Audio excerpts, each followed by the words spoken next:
Истрагата за трагедијата во Кочани ќе заврши за краток временски период, уверува првиот човек на полицијата Панче Тошковски. МВР постапува по сите наредби на јавното обвинителство и се надевам дека постапката ќе премине во нова фаза, дополни министерот. Истрагата е се уште во тек, Министерството за внатрешни работи постапува по добиени насоки и наредби од страна на јавното обвинителство. Се надеваме дека за максимално краток временски период ќе ја затвориме целокупната истрага за да може да се продолжи со останатиот дел од постапката. Опозицијата пак и денеска со серија критики за досегашниот тек на истрагата. Од СДСМ вела дека владата предводена од Тошковски и Мицковски прави се за да ги заштити своите, но и да ја дефокусира јавноста. Од партијата побараа проширување на истрагата кон актуелните функционери, кои биле директно одговорни вечерта за време на трагедијата. Истрагата за трагедијата во Кочани се претвори во класичен политички театар во режија на ДПМН.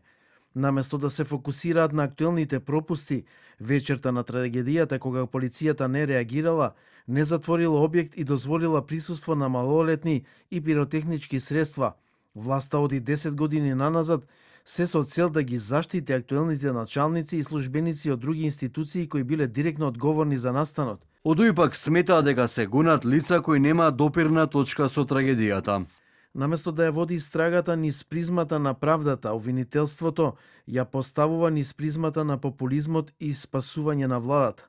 Целата академска и правна фела гласно алармира овој пристап е антиуставен, спротивен на праксата и антипрофесионален. Од ВМРО ДПМН е возвратија. СДСМ и ДУИ тонат во безизлезност и неспособност. Нивните обвинувања за селективна правда се брутално безобразие. Во историјата на Македонија немало акција каде било уапсен актуелен министер, актуелен градоначалник, поранешни градоначалници и министри во исто време.